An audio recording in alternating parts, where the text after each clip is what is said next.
الحمد لله وحده والصلاة والسلام على من لا نبي بعده. سلام الله عليكم ورحمة الله وبركاته.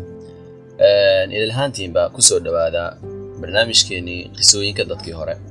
هل كان محاربة إن ما أنت كهدلو مالك ابن دينار يوتوق قصة أحمرتي.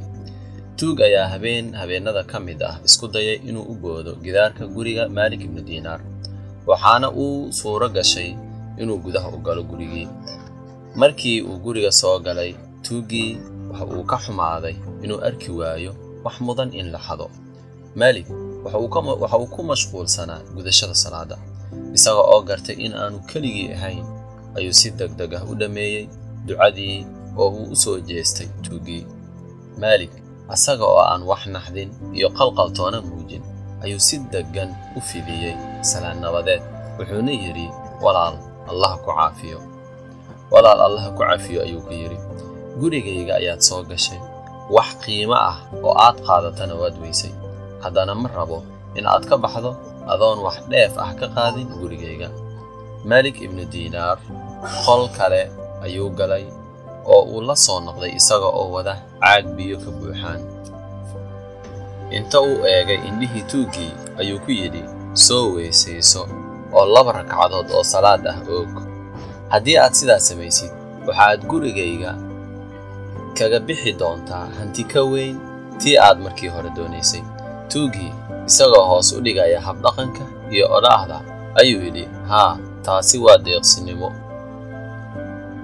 markii uu soo weysaystay tuugii oo 2 ragcadood tukaday ayuu tuugii yidhi Malikow ma ku dhibaysaa haddaan cabaar sii joogo waayo waxaan rabaa inaan sii joogo si aan u tukado 2 ragcadood oo kale.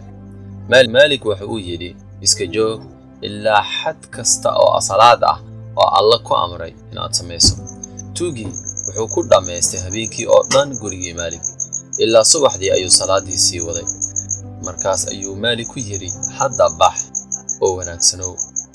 laakiin halkii uu ka tagi lahaa ayuu tuugii ku yiri ma ku dhibaysaa haddaan halkan kula joogo maanta waayo waxaan damcay inaan soomo.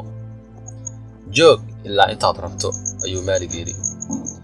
tuugii waxa uu sii joogay 2 maalmood isagoo oo tukanaya saacadaha dambe ee habeen kasta maalintiina sooman.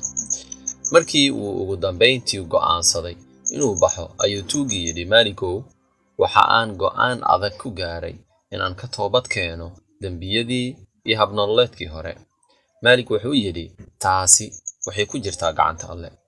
ninkii wuu wanaagsanaaday wuxuu bilaabay inuu ku noolaado nolol xaq ah iyo adeecida Alle. kadib wuxuu la kulmay tuug kale oo ku yiri weli ma heshay hantidaadii.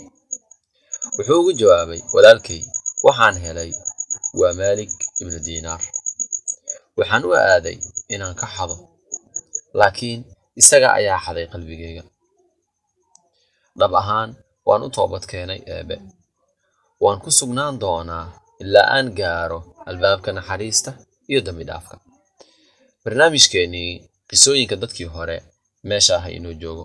wabillahi tawfiiq wassalaamu calaykum warahmatullaahi wabarakaatuh.